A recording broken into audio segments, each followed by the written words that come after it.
দেখো আজ হচ্ছে রাখি পূর্ণিমা, সেই জন্য দেখো মামামের দিদি ভাইরা এসছে, এখন দাদু ভাইকে রাখি বাঁধতে। দেখো মামামের কিন্তু রাখি বাঁধা হয়ে গেছে, এখন দিদি ভাইয়ের রাখি বাঁধবে।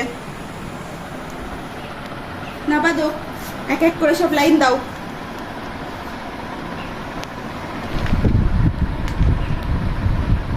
চলো দেখো দেখো, চলো আপনার দিকে এগিয়ে দিই। হেলদি হলো ভালো করে পড়াশোনা করো, পাস করে যাওয়া। আর ভালো করে পড়াশোনা করো, ভালো একটা জামাই পেয়ে যাবা। দেখো ভালো করে পড়াশোনা করো। 30 বছর 35 বছরের আগে নিয়ে দিব না, নিজের ই বাবা, তোকে তো বুড়ি বানিয়ে দিবে রে।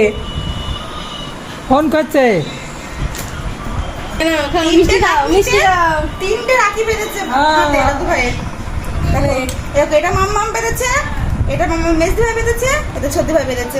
কোনটা কে বেঁধেছে ভালো করে বলো, বোঝা যাচ্ছে না। এইটা আমি বেঁধেছি, এটা এটা আমার ছোট বুনু বেঁধেছে, আর এটা আমার বুনু বেঁধেছে। এটা মাম্মাম বেঁধেছে, মাম্মাম বলে সবাই বুঝতে পারবে, ছোট বোন বলে কেউ বুঝতে পারবে না। হ্যাঁ এই যে নাতনি, তিন নাতনি, এখানে আছে তিন নাতনি, দাদু ভাইয়ের পাশে এসো।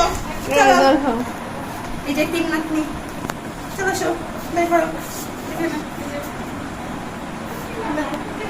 দাদু ভাই জল খাচ্ছে।